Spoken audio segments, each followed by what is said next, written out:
Nós vamos dar continuidade à nossa série de exposições na carta do apóstolo Paulo, à igreja de Tessalônica, e especificamente nessa noite nós vamos falar no capítulo de número 4, e eu quero expor do versículo 13 até o versículo de número 18. 1 Tessalonicenses, capítulo 4, do versículo 13 ao versículo 18. Esta é a vantagem de nós pregarmos expositivamente. Falar sobre ressurreição e arrebatamento não tem sido um tema muito comum nos púlpitos das igrejas, principalmente as igrejas que estão acostumadas às mensagens temáticas, que eu costumo chamar de a mensagem da necessidade sentida. A boa parte dos pastores acabam pregando aquilo que eles acham que é o assunto do momento, ou política, ou crise econômica, ou crise na saúde, ou mensagens motivacionais. Mas o que nós temos feito aqui é o que os reformadores se preocupavam em fazer, é pregar toda a lei de Deus. Então, quando nós fazemos uma exposição lectio contínua, versículo por versículo, nós ficamos presos ao texto. Então, o pastor Luiz não pode falar o que ele quer. Ele tem que falar o que o texto diz. E essa é a função primordial de um pastor, expor a palavra de Deus. E eu vou pedir aos irmãos que se dediquem, que prestem bastante atenção nesse texto, inclusive você que está com o seu celular, eu sei que alguns irmãos o utilizam para fazer a leitura bíblica e não tem nenhum problema com relação a isso, embora eu defenda que você use a Bíblia, impressa. Eu acho que você desenvolve mais habilidade. Quanto mais viciado aí no seu smartphone, mais dificuldade você vai ter com as escrituras. Mas para a gente não incorrer o erro da hiperconectividade. Nós estamos vivendo uma época que é muito difícil você estar com o celular na mão e não ficar acessando as redes sociais. Então vou pedir, e os diáconos estão orientados também, se vocês perceberem que os irmãos, alguém está na rede social, peça por gentileza, irmão, deixa, depois você vê, o Facebook vai estar lá daqui 2 horas, o Instagram, o YouTube, não precisa olhar agora, não precisa se preocupar em expor nas redes sociais o nosso culto. Esse é um momento nosso com Deus, prestando serviço de adoração a Deus. As crianças, nós temos aí o material de apoio. Se porventura tiver acabado o material de apoio, tem folhas de sulfite, tem lápis, só pedir para os diáconos, que a criança gosta daquilo que é lúdico, para desenhar, e eu vejo que crianças às vezes desenham o rosto do pastor. Eu fico preocupado, eu acho que eu não sou tão feio como algumas desenham, mas vale a intenção, E fico impressionado com algumas crianças que escrevem, inclusive, o contexto da pregação, e às vezes a gente subestima os nossos filhos, achando que os nossos filhos não têm interesse, ou que eles não entendem o que está acontecendo. Às vezes eles não têm a interação aparente como nós projetamos. A gente acha que a criança vai ficar ali olhando para o pastor o tempo todo, mas eles têm uma capacidade muito grande quando escutam de absorver o conhecimento. Então isso é muito importante e é por isso que nós adotamos o culto com toda a família. O conselho entendeu que isso é importante e tem sido saudável para a nossa igreja. E para estimular os pais, porque nós ficamos acostumados a terceirizar a educação dos nossos filhos, então é mais confortável falar, coloca numa salinha. Não, culto aqui com a família e nós vamos interagindo com as nossas crianças e juntos vamos cultuar a Deus. Então, coloque seu celular aí no silencioso se você estiver esperando uma ligação, se não, deixa no carro ou deixa desligado, que é a melhor maneira para você não ser tentado. 1 Tessalonicenses, capítulo de número 4, versículo 13 ao versículo 18. Não quero, porém, irmãos, que sejais ignorantes acerca dos que já dormem, para que não vos entristeçais como os demais que não têm esperança. Porque se cremos que Jesus morreu e ressuscitou, assim também aos que em Jesus dormem, Deus os tornará a trazer com ele. Dizemos-vos, pois, isto pela palavra do Senhor, que nós, os que ficarmos vivos para a vinda do Senhor, não precederemos os que dormem, porque o mesmo Senhor descerá do céu com alarido e com voz de arcanjo e com a trombeta de Deus, e os que morreram em Cristo ressuscitarão primeiro. Depois nós, os que ficarmos vivos, seremos arrebatados juntamente com eles nas nuvens, a encontrar o Senhor nos ares, e assim estaremos sempre com o Senhor. Portanto, consolai-vos uns aos outros com estas palavras. Oremos. Pai amado, nós estamos diante das Sagradas Escrituras. Nós sabemos o quanto nosso coração é vaidoso, nós sabemos do risco que nós corremos em interpretar a sua palavra com as nossas percepções. Então nós pedimos a tua graça, pedimos a direção do teu Espírito, pedimos ao Senhor que nos ajude a sermos fiéis ao texto bíblico, a tua palavra inspirada, que o Senhor fale conosco, que o Senhor nos oriente, que o Senhor coloque temor no nosso coração. É o nosso desejo, é o que nós te pedimos, em nome de Jesus. Amém.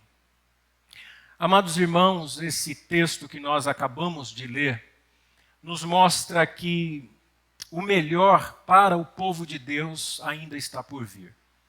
Mesmo que você esteja vivendo bons dias, mesmo que na sua vida esteja tudo tranquilo, tudo vai muito bem, obrigado, o melhor de Deus ainda está por vir.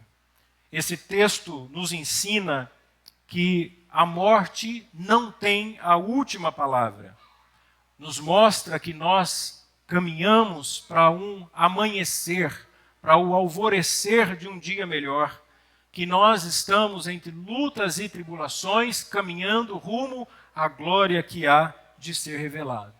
Esse texto também nos mostra que a história não é cíclica, que o que acontece vai ficar acontecendo infinitamente, mas mostra que a história é linear e que nesta linearidade do tempo, entre o passado, o presente e o futuro, Deus está progressivamente revelando o seu reino e que Cristo virá para fechar as cortinas da história e então manifestar plenamente a sua glória. Nós olhamos para o mundo, nas palavras de João Calvino, como um palco onde Deus desfila a sua glória. Nós olhamos e vemos esse teatro de Deus, essa demonstração dos atos salvíficos de Deus ao longo da história. Então, isso traz para nós um grande conforto. E por que essa palavra é dada aos irmãos de Tessalônica? Bom, basta nós lembrarmos o contexto em que a igreja estava inserida. Uma igreja que estava sob perseguição, uma igreja que estava sentindo falta da presença do apóstolo Paulo, uma igreja que tinha muitas dúvidas a respeito de doutrinas tão importantes para a fé cristã, como, por exemplo, lidar com a morte, o que aconteceria depois da morte e na vinda de Cristo, na parousia, na manifestação desse Messias que triunfa, que vence e que definitivamente manifesta sua glória, como o Salmo 24, na progressão desde o Salmo 22, como lemos no prelúdio da nossa liturgia, como é que isso vai acontecer e como nós estaremos ao encontro do Senhor, como tudo isso será desvendado, revelado, como esse véu será tirado dos nossos olhos, e esses irmãos têm dúvidas a respeito disso. O que vai acontecer com os que morreram e o que vai acontecer com os que estiverem vivos na vinda de Cristo. Essa é uma dúvida que existia na cabeça dos irmãos da igreja de Tessalônica. Portanto, eu gostaria de fazer a exposição desse texto em 3 partes diferentes e eu gostaria que você me acompanhasse. Primeiro, versículo 13 e versículo 14. Eu gostaria de falar sobre todos os que são de Cristo, um dia estarão junto de Deus. Todos os que pertencem a Cristo, um dia estarão junto de Deus. E aqui inclui todos nós, a igreja do Senhor. E como é que o apóstolo Paulo nos diz isso? Verso 13. Ele começa dizendo: não quero, porém, irmãos, que sejais ignorantes. Vejam, a palavra ignorantes aqui diz respeito ao não conhecer alguma coisa. Ser ignorante é não ter o conhecimento a respeito de um determinado assunto. Os irmãos, naturalmente, tinham dúvidas e não sabiam o que iria acontecer na vinda de Cristo com os que já morreram. O que aconteceria com essas pessoas? Então, Paulo está dizendo, eu não quero que vocês sejam ignorantes. Meus irmãos, isso é natural, porque a palavra de Deus estava sendo revelada. Quem está escrevendo é o apóstolo Paulo. O cânon, a Bíblia, essa vara de medir, né, esse conjunto das escrituras ainda não estava completo. Tanto é que esta carta do apóstolo Paulo, que está entre as primeiras cartas escritas, na sua segunda viagem, o apóstolo Paulo está escrevendo aqui sob inspiração de Deus, é a palavra de Deus.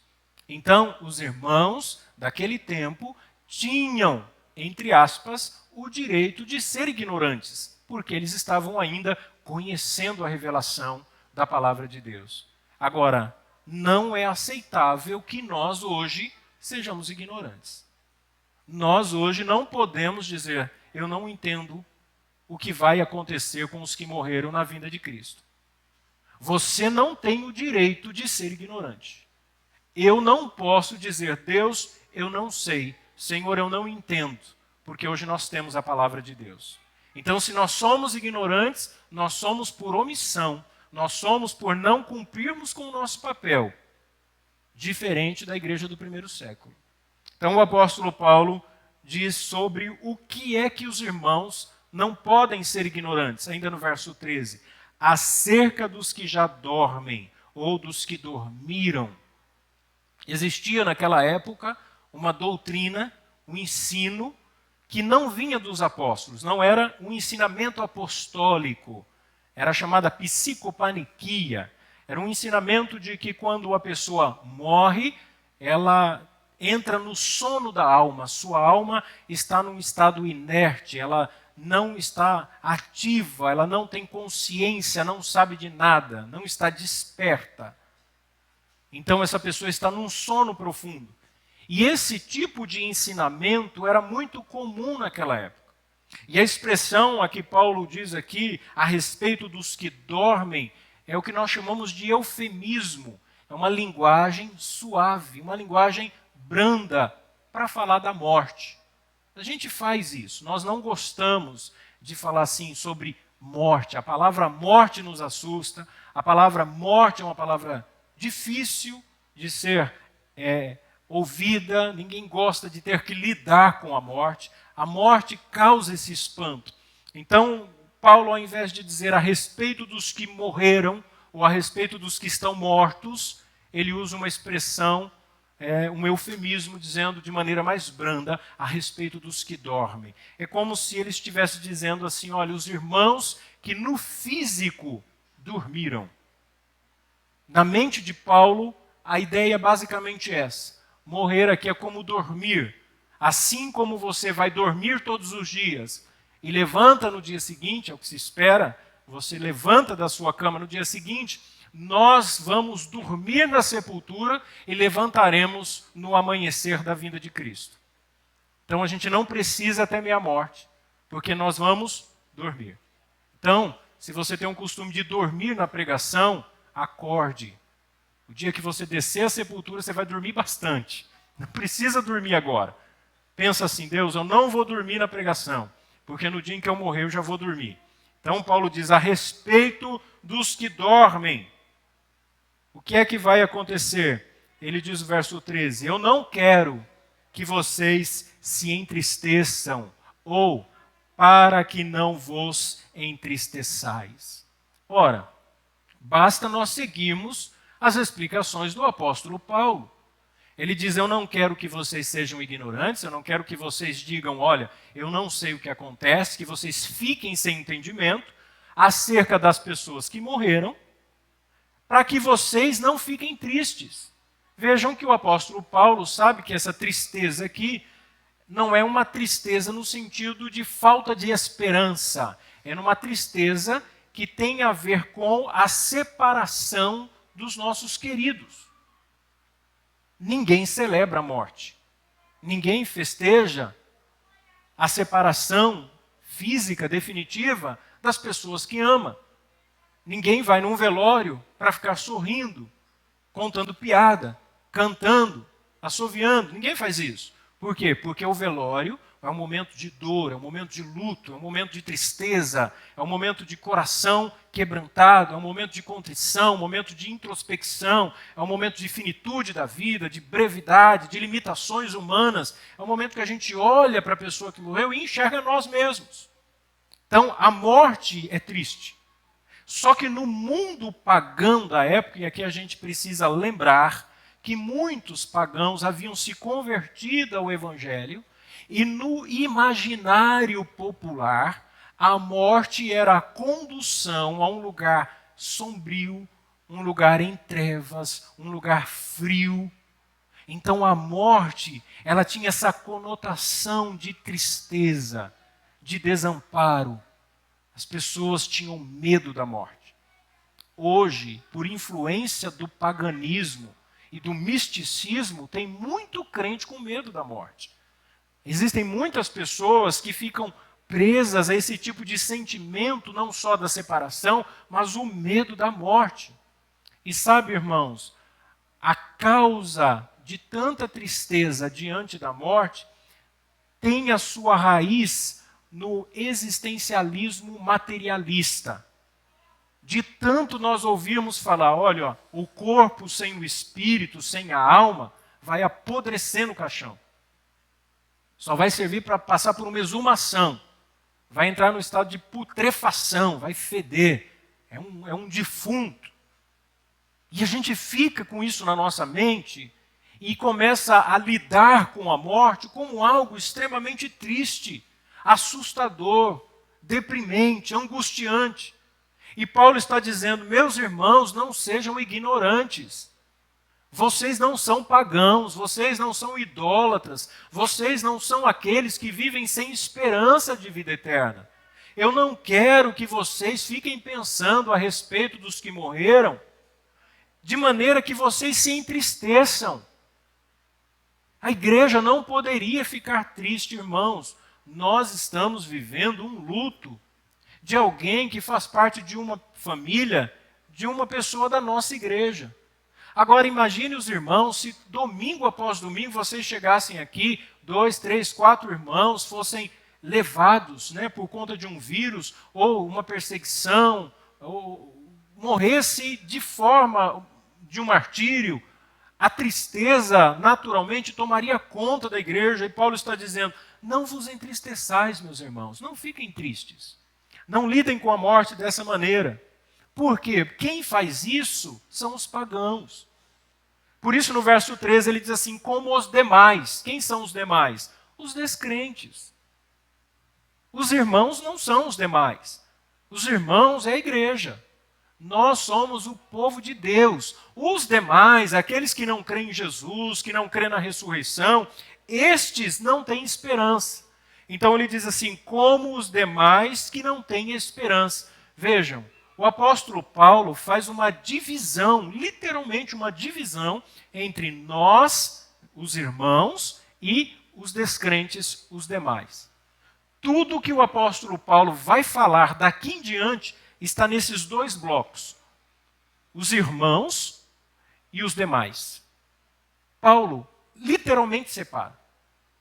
Eu sei que a gente não gosta de falar para as pessoas que não têm Jesus, que não se converteram, que não tiveram a experiência da salvação, dizer para elas assim, olha, se você morrer, você vai para o inferno, você está sob ira, você está condenado. Mas se Paulo estivesse aqui e alguém chegasse para ele e perguntasse assim, viu, fulano morreu, fulano é salvo ou está condenado? Paulo ia perguntar assim, ele era irmão ou ele fazia parte dos demais? Fazia parte dos demais, ele não era crente. Então, você já respondeu. Não, ele era um irmão, era fiel a Deus, então você já respondeu. Mas apóstolo Paulo, eu não sei. Paulo ia falar, também não sei. Aí a pergunta, irmãos, que vem para nós aqui é, e nós? Fazemos parte dos irmãos ou fazemos parte dos demais? Você, em qual bloco você está? Você faz parte dos que têm esperança?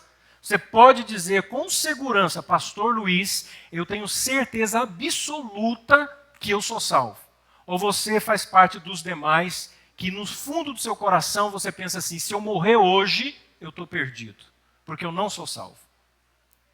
Então, se você tem dúvidas no seu coração, irmãos, saia daqui nessa noite com uma decisão, porque pode ser a sua última oportunidade. Porque hoje você pode estar ouvindo a mensagem e até sem uma certa preocupação, mas amanhã eu posso fazer o seu velório. E não pense que eu não vou. Eu costumo brincar, eu já tenho o boletim preparado. Eu já tenho impresso em 100 boletins de culto fúnebre. E se eu morrer, pode fazer, pergunta para a Patrícia onde está guardado o boletim, pode cantar. Tá? Então pense nisso. Por quê? Porque o apóstolo Paulo está dizendo assim, olha, os que são irmãos são salvos. Os que não são, estão debaixo da ira.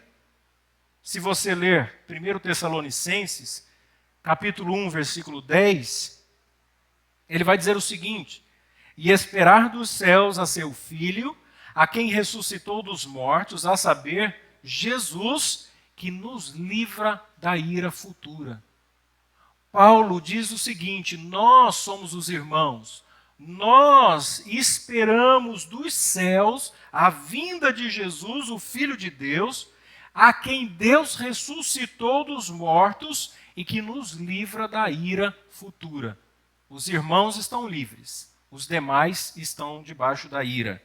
Lá no capítulo 5, quando nós chegarmos no versículo 9, Paulo vai continuar o raciocínio, ele vai dizer assim, porque Deus não nos destinou à ira, mas para a aquisição da salvação por nosso Senhor Jesus Cristo.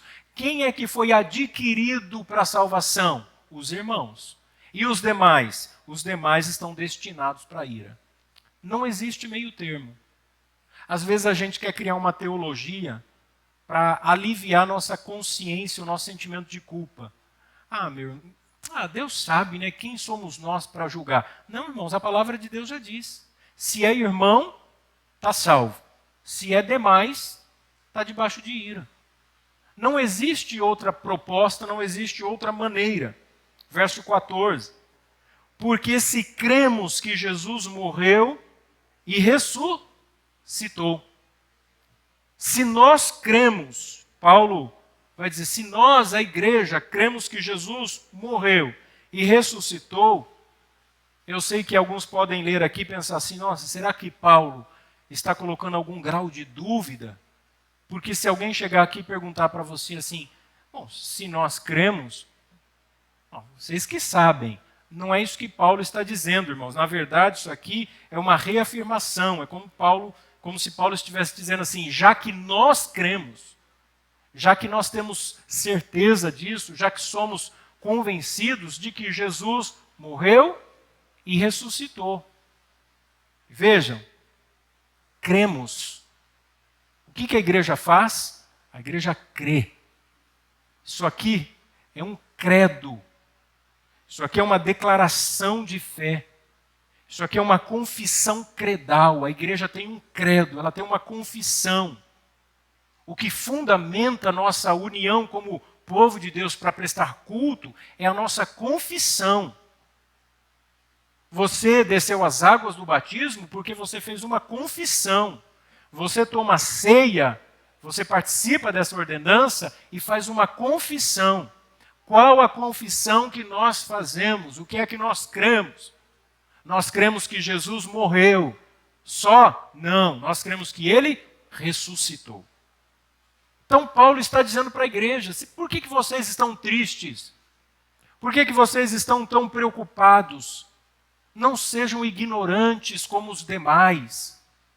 O descrente, ele pode ir atrás dos prazeres da vida, vai para as baladas, vive nas orgias sexuais, vive na imoralidade, na busca de satisfazer a lacuna vazia, o hiato da existência, esse eco de uma alma vazia, mas no fundo, ele tem medo da morte. Sabe por quê? Porque ele está debaixo da ira de Deus. Nós não, irmãos. Nós passamos pela luta, pelo sofrimento, enfrentamos a doença, enfrentamos a escassez, a oposição, qualquer adversidade, mas nós continuamos firmes, porque se nosso corpo tombar, se nós dormirmos na sepultura, nós cremos que Jesus Cristo morreu, mas ele ressuscitou. Essa é a nossa fé, é a nossa confissão.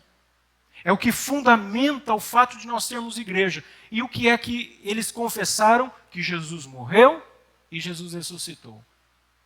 Pastor, o que isso tem a ver com a esperança na vinda de Cristo e com a tristeza que precisa ser superada? Pelo menos 3 aspectos eu posso apontar aqui.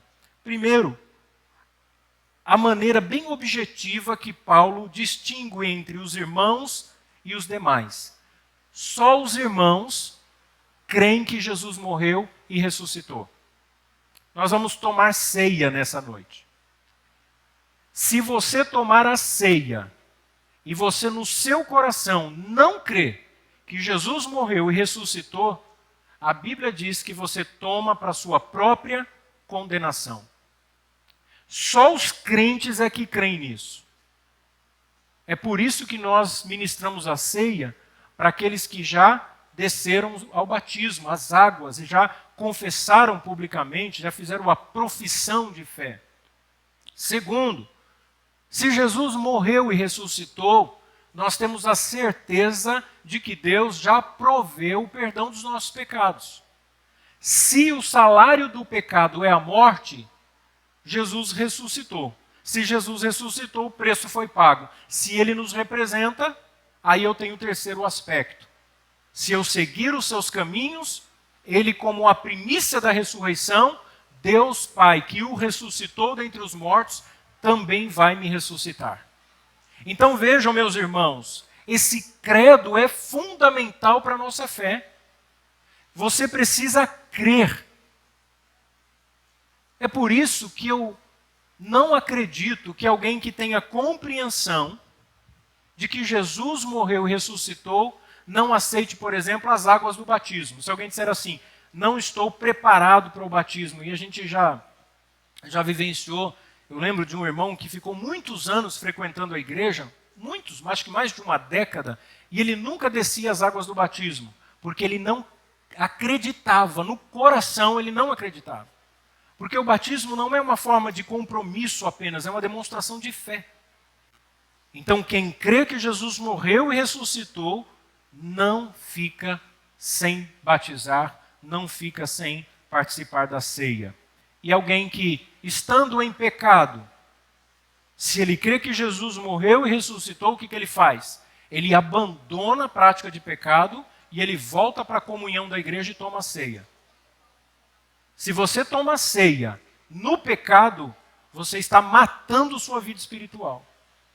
Por isso que Paulo escreveu nos Coríntios, falou, por isso que há entre vós muitos fracos, doentes e muitos que já morreram espiritualmente.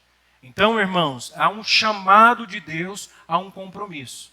Talvez esteja aí a razão de muitas igrejas não pregarem sobre ressurreição e arrebatamento. Verso 14. Assim também, aos que em Jesus dormem, Deus os tornará a trazer com ele. Isso aqui o apóstolo Paulo vai falar no versículo 15 e 16. Ele vai dizer o seguinte, tudo o que Deus vai fazer será mediante Jesus. Nada acontece por nosso mérito. Nada acontece por obras. Tudo é feito através de Jesus. É mediante o Filho que Deus vai realizar todas as coisas. E aqui eu entro no segundo ponto. Para responder àqueles irmãos, os crentes mortos não sofrerão nenhuma perda. Alguns irmãos naturalmente ficavam preocupados. Ora, se existem crentes que já morreram, será que eles vão perder alguma coisa na vinda de Cristo, na parousia? Veja no verso 15 como é que Paulo vai fazer isso. Verso 15. Dizemo-vos, pois, isto pela palavra do Senhor. Pela palavra do Senhor. O que é a palavra do Senhor? Você já se perguntou? Como que o apóstolo Paulo, se dirige à igreja e diz: irmãos, o que eu vou falar para vocês agora é pela palavra do Senhor. Ora, se não há um registro, o que é que Paulo está fazendo aqui? Há duas possibilidades. A primeira é o que nós chamamos de ágrafon. Ágrafon eram os escritos das coisas que Jesus havia dito, mas que não tinha sido registrado nos evangelhos. Ora, meus irmãos, Jesus falou muitas coisas. As que estão registradas são para nós a palavra do Senhor. Mas Jesus falou muitas outras coisas. Então, ou a tradição havia mantido alguns ensinamentos de Jesus, e o que Paulo diz: olha, essa é a palavra do Senhor, o Senhor falou a respeito disso. Ou, e eu acredito que seja mais isso, na condição de apóstolo, ele revela os mistérios de Deus. Deus dá uma revelação de algo que está em oculto ao apóstolo Paulo. E ele então começa a dizer aos irmãos com fundamento doutrinário. Por quê, irmãos? Porque a igreja está fundamentada na doutrina dos apóstolos. Então, o apóstolo Paulo tem essa autoridade de falar a palavra do Senhor. E o que é que diz então a palavra do Senhor? Verso 15, ele vai explicar que nós, os que ficarmos vivos para a vinda do Senhor. Ora, o apóstolo Paulo se inclui nesse grupo de irmãos que ele acredita estarem vivos na vinda de Jesus. Talvez o apóstolo Paulo acreditasse que Jesus viria naquela geração. Ora, pastor, então o apóstolo Paulo esperava a vinda de Cristo? Sim, sim. E isso, irmãos, é fundamental quando nós olhamos um texto como esse, em que Paulo se inclui. Essa postura paulina que mostra profundo amor e muito desejo pela vinda de Cristo, isso deve nos contagiar. Nós devemos ser envolvidos por esse sentimento. E Paulo já havia dito isso em 2 Timóteo 4,8, que diz o seguinte: desde agora me está guardada a coroa da justiça, aliás, ele vai falar mais adiante, que o Senhor, reto juiz, me dará naquele dia, e não somente a mim, mas também a todos os que amam a sua vinda. O Senhor vai dar uma coroa para os que amam a sua vinda. Se você faz parte do grupo dos irmãos, você ama a vinda de Jesus. Pastor, eu nem penso sobre a vinda de Jesus, eu não desejo a vinda de Jesus e eu espero que Jesus não volte. Então você não é irmão, você é dos demais. Porque os demais amam a vinda do Senhor. Veja o que diz Apocalipse 22:20. Aquele que testifica estas coisas diz: certamente cedo venho. Amém. Ora vem, Senhor Jesus. O apóstolo João, com mais de 90 anos de idade, disse: Maranata. Maranata. Ora vem, Senhor Jesus. Muitos idosos hoje dizem: vem a morte, logo me leva. Mas João dizia: vem, Jesus. O apóstolo Paulo dizia: nós que ficarmos vivos para a vinda do Senhor. Sabe qual a razão do esfriamento de muitas pessoas? Tem gente que fala assim: é por causa da pandemia. A pandemia esfriou os crentes. Não. Se você esfriou é porque você nunca esperou a vinda de Jesus. Ah, mas a doença, a falta de dinheiro, o entretenimento, tudo isso esfria as pessoas. Não, irmãos, o que esfria é não esperar a vinda de Jesus. Se você disser assim: eu estou desanimado porque eu estou com tanto problema na minha vida, a minha resposta vai ser a seguinte para você: você não está desanimado por causa dos seus problemas. Você está desanimado porque você não crê na vinda de Jesus. Ah, eu estou desanimado porque eu estou sem dinheiro. Não, você não está desanimado pela falta de dinheiro. Você está desanimado porque você não espera a vinda de Jesus. Ah, eu estou desanimado por conta dos meus pecados, porque eu fico pecando, porque eu não consigo corrigir a minha vida, porque eu não tenho temor a Deus. É porque você não espera a vinda de Jesus. você não crê na vinda de Jesus. Porque se alguém espera de fato a vinda de Jesus, ele muda. Eu não consigo acreditar que alguém que não muda de vida creia que Jesus está voltando. Pastor, eu tenho medo da morte, porque você está vivendo sem esperar a vinda de Cristo. E é isso que o apóstolo Paulo vai então explicar. Mas e nós, os que ficarmos vivos? Ele diz assim no verso 15: não precederemos os que dormem, não vamos nos antecipar aos que morreram. Por que o apóstolo Paulo diz isso? Porque na mente do povo daquela época, a parousia, a vinda de Cristo, o arrebatamento, tinha a ver com pessoas vivas. Eles não acreditavam que o Senhor ia arrebatar gente morta. Morreu, acabou. Então, ele ia arrebatar os vivos. Os hebreus tinham um conceito de arrebatamento que tinha a ver com o Antigo Testamento. E quem é que foi arrebatado no Antigo Testamento? Elias, Enoque. Ninguém foi arrebatado estando morto. Então, eles pensaram assim, bom, agora morreu, no arrebatamento é que não vai. Quando Jesus voltar, o privilégio vai ser dos que estiverem vivos. Por isso a expressão, de maneira nenhuma precederemos os que morreram. Essa expressão, preceder, significa algo cronológico, como se fosse uma espécie de privilégio. Como se alguém estando vivo na vinda de Cristo fosse privilegiado e o morto não pudesse participar de alguma coisa que o vivo pudesse. Você já participou de um almoço comunitário?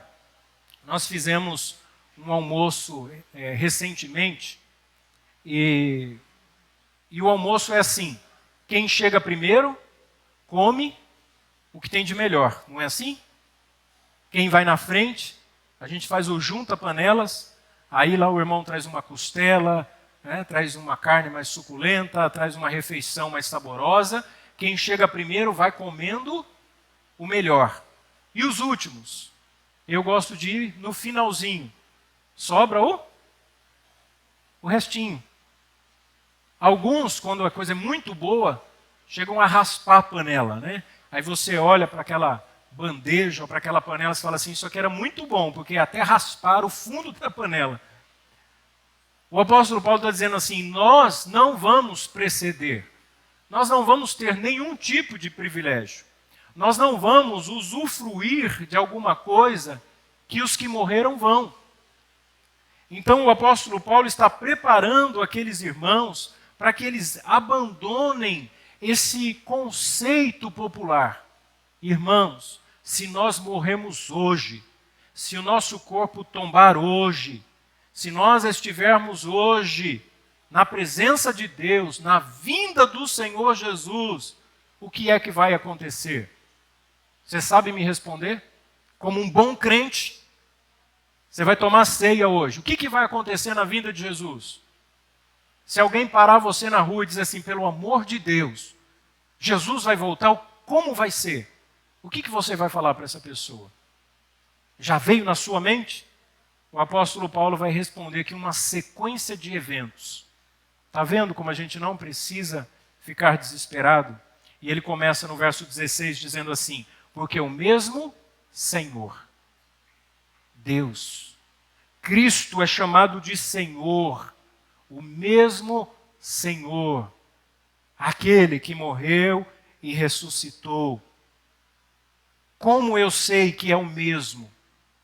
Veja João 5:25. Olha o que diz a palavra de Deus. Olha o que disse Jesus. Em verdade vos digo que vem a hora, e agora é, em que os mortos ouvirão a voz do Filho de Deus, e os que a ouvirem, viverão. Então tudo que Deus vai fazer será mediante Jesus. E há 3 eventos aqui, há uma sequência desses eventos. Verso 16. Descerá do céu com alarido, e com voz de arcanjo, e com a trombeta de Deus. Alarido um grito de guerra. O Senhor, porque o mesmo Senhor vai dar um grito de guerra. Vai haver um alarido. O mesmo Senhor vai ter sob suas ordens aqui a voz do arcanjo. Nós não sabemos quem é esse arcanjo. Talvez Miguel é o único arcanjo que tem nome nas Escrituras, livro de Judas. Não sabemos se é Miguel, não sabemos se tem outros arcanjos, mas o que nós sabemos é que os anjos estão sempre envolvidos em atos escatológicos. Esses anjos, as miríades, os anjos vêm então anunciando e o arcanjo com a sua voz, e aí a trombeta de Deus. Aqui, irmãos, há um duplo sentido. A trombeta, quando era tocada, manifesta a glória aos irmãos e o juízo aos demais. Por isso que eu disse, decida hoje a que grupo você pertence. Ou você escuta a trombeta de Deus como manifestação de sua glória e gozo eterno, ou a trombeta de Deus vai ecoar nos ouvidos como um juízo que chegou. Aí não adianta mais. Aí não haverá mais tempo para arrependimento. Então essa sequência de eventos, verso 16, e os que morreram em Cristo, olha só, a sucessão de eventos cronológicos aqui, e os que morreram em Cristo ressuscitarão primeiro. Se os irmãos estavam pensando que aqueles que estivessem vivos na vinda de Cristo precederiam os que morreram, Paulo disse assim: quando Cristo voltar, os que morreram ressuscitarão. Nós teremos os nossos corpos retirados da sepultura. A nossa alma, que não está dormindo, que está desperta diante de Deus, virá ao encontro do nosso corpo. Como vai ser isso? Eu não sei. A alma vai abraçar o corpo? Como vai acontecer essa mudança? A Bíblia não diz. Mas diz que nós, que morremos em Cristo, vamos ressuscitar. Então não tem razão para ficarmos entristecidos porque alguns morreram. Ou porque nós vamos morrer. Porque os que morreram em Cristo ressuscitarão. Agora, se você não está seguro, tema. Porque os demais estão sob ira. Isso aqui, irmãos, para os filósofos da época, os filósofos gregos, era o pensamento mais raso do cristianismo. Era considerado como se fosse uma besteira. Por quê? Porque os filósofos, eles achavam que o corpo era a prisão da alma. Então, a morte era libertar a alma dessa prisão. E o cristianismo vem na contramão dos valores filosóficos, dos ensinos filosóficos. Diz assim, não, quando Jesus voltar, o corpo vai ressuscitar, meus irmãos. Nós vamos ressuscitar. Vejam, agora o terceiro ponto, 17 e 18. Se os que morreram não sofrerão nenhuma perda. Primeiro, todos estaremos um dia diante de Deus. Todos os irmãos um dia estarão diante de Deus. Segundo, os que morreram não sofrerão nenhuma perda. Terceiro, os crentes vivos serão transformados na vinda de Cristo. Versículo 17 e 18. Depois nós, os que ficarmos vivos, seremos arrebatados juntamente com eles nas nuvens. Conseguiu pegar a visão de Paulo? Como diz o pessoal das igrejas mais modernas, pegou a visão, entendeu?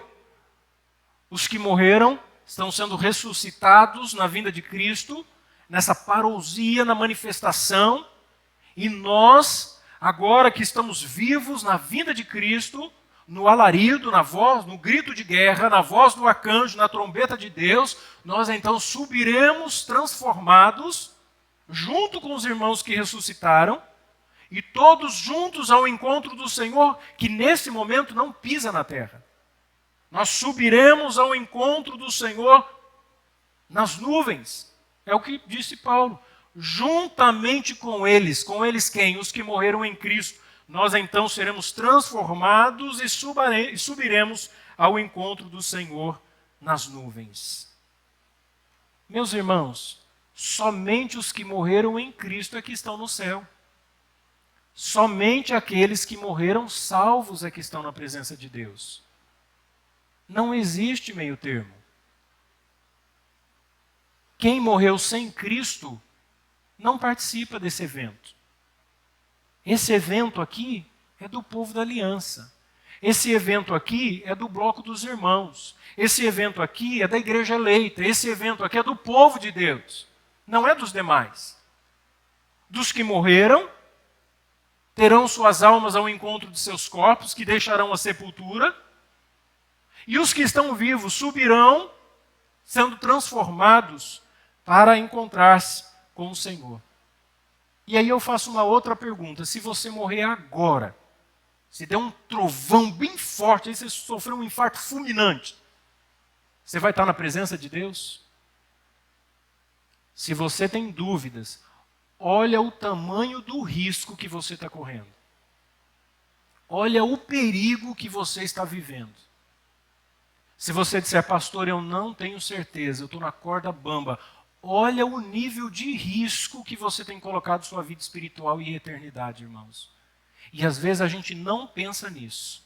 Às vezes a gente se acostuma com a igreja, se acostuma com o pastor pregando, o pastor é assim mesmo, o pastor é exagerado, o pastor usa uns termos lá, parece que quer colocar medo na gente. Ah, meus irmãos, se eu pudesse fazer isso, eu faria como Jonathan Edwards, quando pregou sobre pecadores na mão de um Deus irado. E as pessoas se abraçariam às colunas. Como eu gostaria de ver os irmãos abraçados a essas colunas aí. Eu vi o olhar de espanto de alguns quando a chuva se intensificou. Esse tipo de medo tem que ser quando a gente pensa sobre a ira de Deus. Uma coisa é fato. Tudo mais é probabilidade. Fato, você vai morrer. Se você quer uma certeza, pastor, eu não consigo ter certeza nenhuma na minha vida.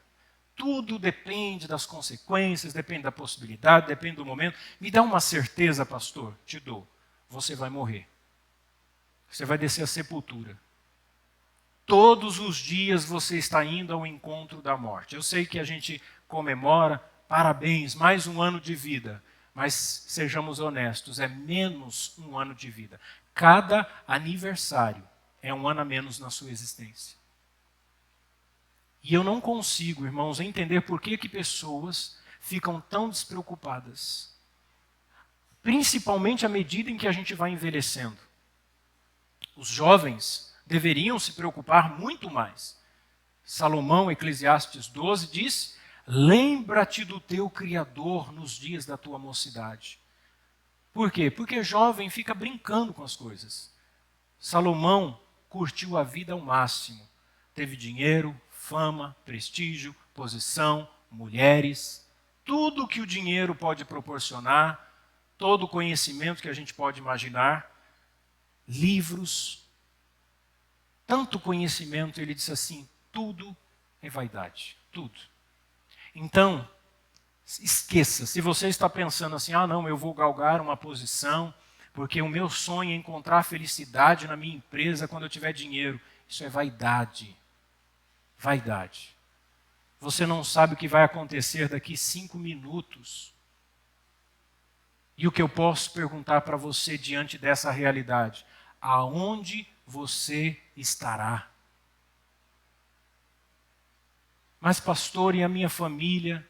Pastor, eu cuido da minha saúde. Pastor, e o meu dinheiro no banco, as minhas aplicações? Pastor, e o meu projeto de vida? Vaidade. Acabou. Pastor, qual a certeza que o Senhor me dá? Você está morrendo. Milhares e milhares de células estão morrendo no nosso corpo. Eu olho as fotos nas redes sociais de 20 anos atrás, quando eu ia fazer 21 anos. E a diferença da minha aparência de um jovem que ia fazer 21 para um homem que vai fazer 41 é muito grande. Cada fio de cabelo que cai da minha cabeça, ou cada cabelo branco, como disse Salomão, quando florescer a amendoeira. A amendoeira fica branca quando os moedores não tiverem mais força, quando as pernas se cansarem, é dor na coluna, a gente já não consegue comer como antes. Comia de tudo, comia tarde da noite, ia dormir, nem pesadelo tinha.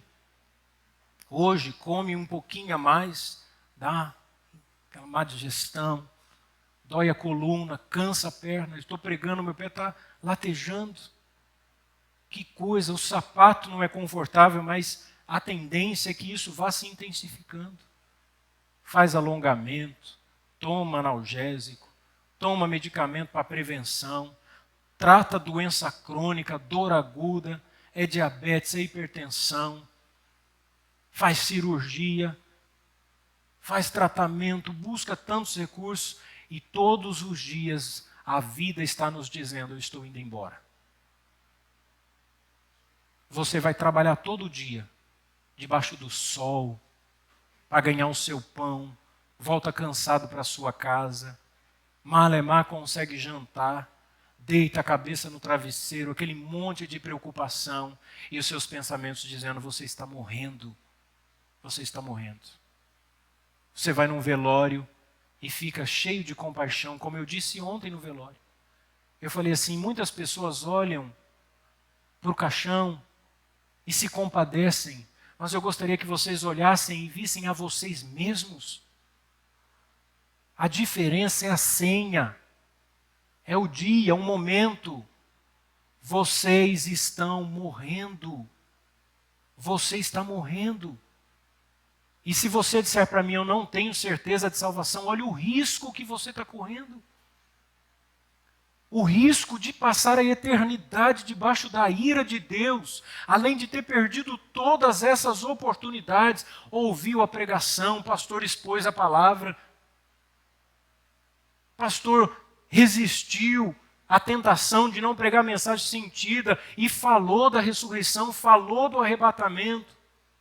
E naquele dia, irmãos, ninguém vai chegar diante de Deus, como no filme do Alto da Compadecida, de Ariano Suassuna, tendo Nossa Senhora como mediadora. Não caia nesse engano. Ninguém vai fazer o papel do padeiro, que achava que merecia a salvação porque a esposa era uma adúltera.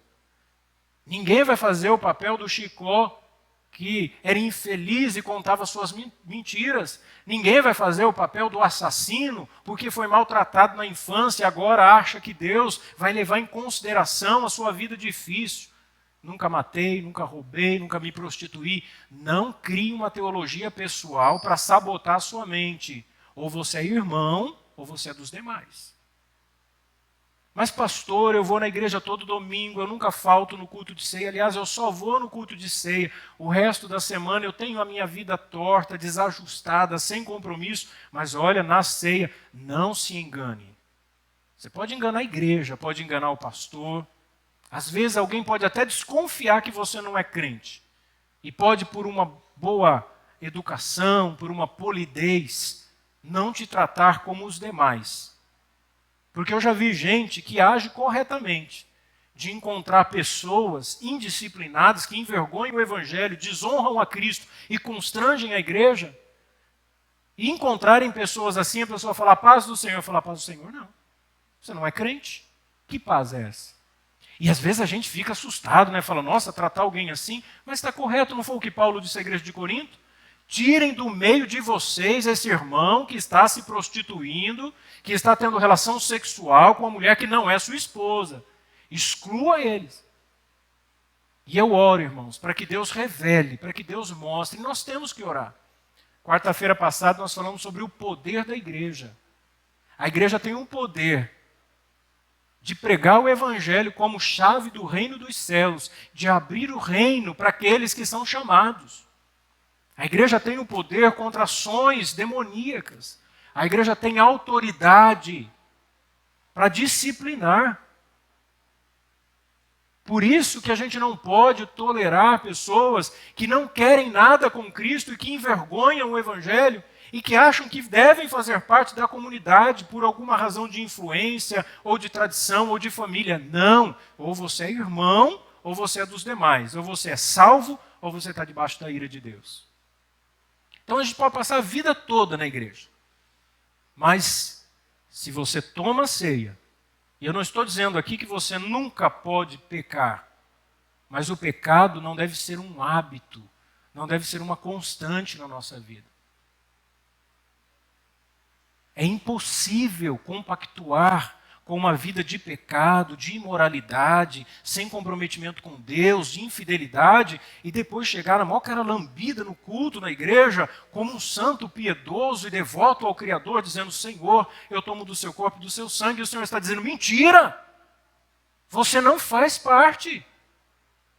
Você não é do meu corpo, não faz parte do meu sangue. Por quê, irmãos? Porque não é o rito, é a devoção. Não é o entendimento, é a adoração. Não é a aparência, é a essência. Não é o estereótipo, não é a roupa, não é a linguagem. Mas é a essência, é ser de fato, verdadeiramente crente, irmão. E Paulo diz: irmãos, nós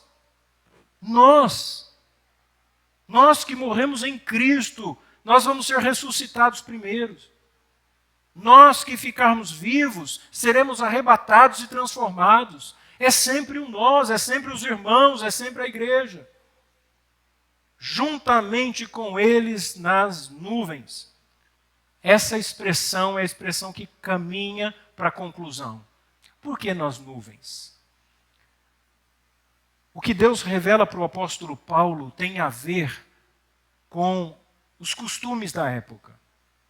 Quando o imperador ou o rei ia visitar uma determinada cidade, uma comitiva ia encontrá-lo fora dos muros da cidade. Essa comitiva representava a cidade, encontrava-se com o rei, preparava o caminho, então o rei entrava na cidade e se assentava no trono. O que é que está acontecendo aqui? Qual é o cenário que se apresenta diante de nós? Nós vamos subir ao encontro do Senhor, o nosso rei, e neste momento em que nós subimos, olha, irmãos, a vinda de Cristo é um culto nupcial, é um casamento, por isso que nós vamos celebrar as bodas do Cordeiro, a noiva sobe ao encontro. Por isso que casamento é coisa séria, casamento é a clara demonstração da união definitiva de Cristo com o seu povo. Um só povo, um só corpo.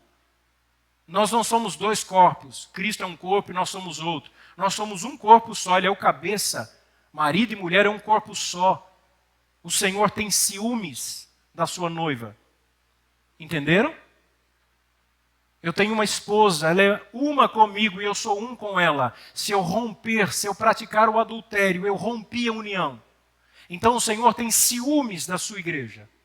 Ou você é fiel a Deus, ou você é adúltero espiritualmente. Ou você é infiel. Essa é a linguagem. Quando o Senhor diz assim: nunca vos conheci, como o seminarista aqui nos ensinou hoje de manhã, já imaginou você passar uma vida toda falando do Evangelho, pregando o Evangelho, operando sinais e prodígios, e naquele dia você disser para o Senhor: Senhor, mas eu fiz isso em seu nome.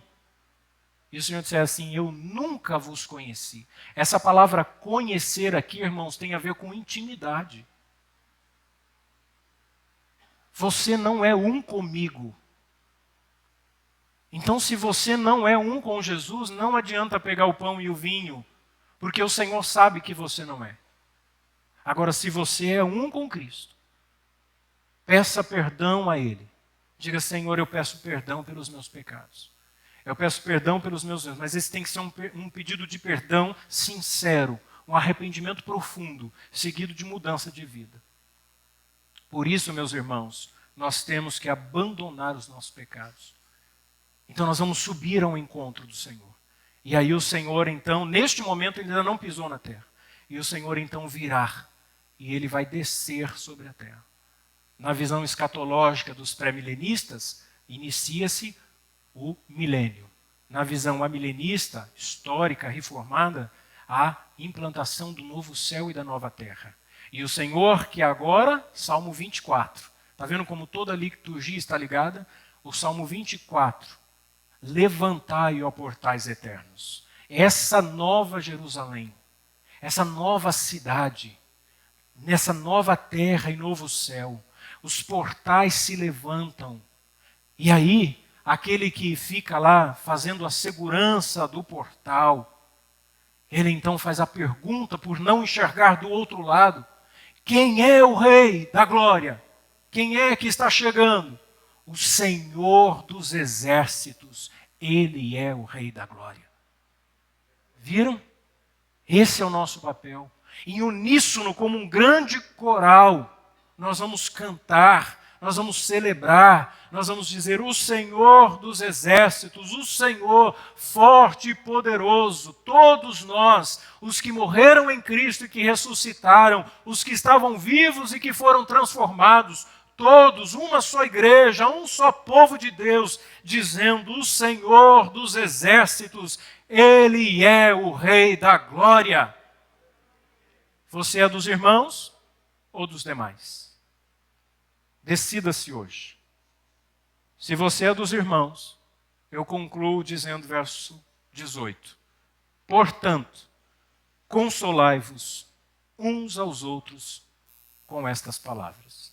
Tudo que foi dito, desde o verso 13, usem isso para consolar uns aos outros. Então, se você encontrar um irmão triste, leia essa passagem para ele. Se você encontrar alguém desanimado, de repente de uma outra denominação, dizendo assim: eu não vou mais para a minha igreja.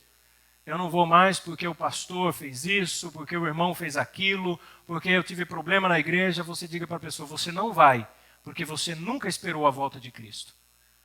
Eu estou faltando do culto. Você falta do culto porque você não espera a volta de Jesus. Eu não consegui voltar para a igreja depois da pandemia, eu não sinto vontade de ir no culto, porque você não espera a volta de Jesus. Irmãos, não se enganem. Não se enganem. Se você espera a volta de Jesus, todo mais vem em decorrência dessa esperança. Então o problema não é necessariamente a minha enfermidade, a minha falta de dinheiro, os meus pecados ou os problemas dos outros. O problema é porque eu não espero Jesus. E se você não espera Jesus, você está perdendo tempo aqui.